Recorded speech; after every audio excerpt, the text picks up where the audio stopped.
और री एग्ज़ाम होना चाहिए। इस समय किसी पर लाठी चार्ज हो, पानी से भिगा के मारा जाए और रिजल्ट निकलता भी है तो मुझे नहीं लगता है किसी तरह से इंसाफ होगा बच्चों का। पहले तो इनका बीपीएससी का स्टैंड ही क्लियर नहीं किया है। हित के लिए मैं किसी के साथ रहने के लिए तैयार हूँ, शर्त है कि छात्र हित हो। छात्रों के लिए एक राजनीतिक हित से ही करे, लेकिन छात्रों के हित के लिए उन्होंने बहुत महत्वपूर्ण कार्य किया है। नमस्कार, आप देख रहे हैं न्यूज़ और मैं हूं आपके साथ शुभम। है कि बीपीएससी के लिए जो है एग्ज़ाम को रद्द करने को लेकर लगातार विरोध चल रहा है। इसी सिलसिले में अभी हमारे साथ रहमान सर मौजूद है। चलिए इनसे बात करें। स्वागत है सर आपका। बहुत बहुत धन्यवाद, बहुत बहुत धन्यवाद। सर, लगातार देखा जा रहा है बीपीएससी कैंडिडेट विरोध कर रहे हैं, क्या कुछ कहिए उसको लेकर? देखिए, ये विरोध बीपीएससी कैंडिडेट के द्वारा किया गया विरोध बिल्कुल स्वाभाविक है। केवल छात्र ही नहीं बल्कि शिक्षक भी और गार्जियन भी विरोध कर रहे हैं, क्योंकि 2134 की बहाली थी और इतनी बड़ी बहाली में इस तरह की अव्यवस्था किसी भी दृष्टिकोण से उचित नहीं है, जो कि 100% परमार और सचिव के जीत का परिणाम है।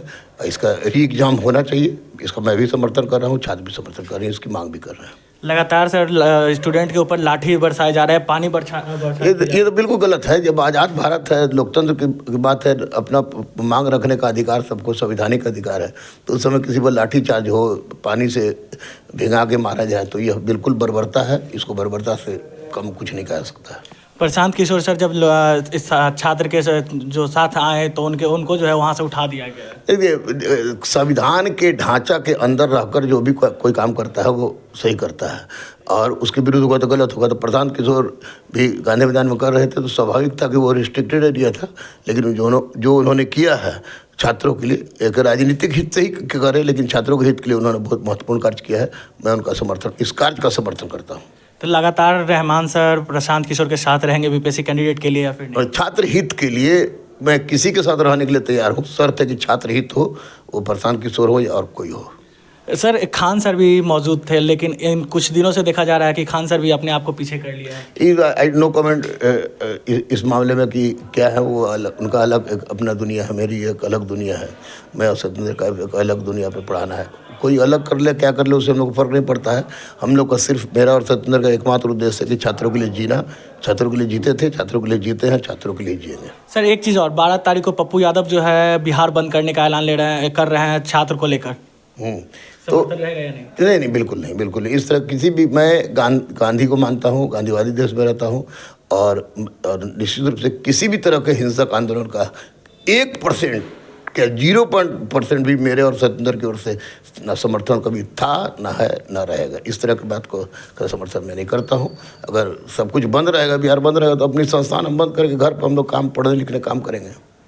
सर, एक चीज़ और, अगर बिहार सरकार नहीं मानती है एग्ज़ाम को रद्द करने को लेकर, तो फिर आगे क्या कुछ करेंगे? देखिए, माननीय सुप्रीम कोर्ट में लोग गया था तो सुप्रीम कोर्ट ने उसको खारिज करके हाई कोर्ट को भेज दिया।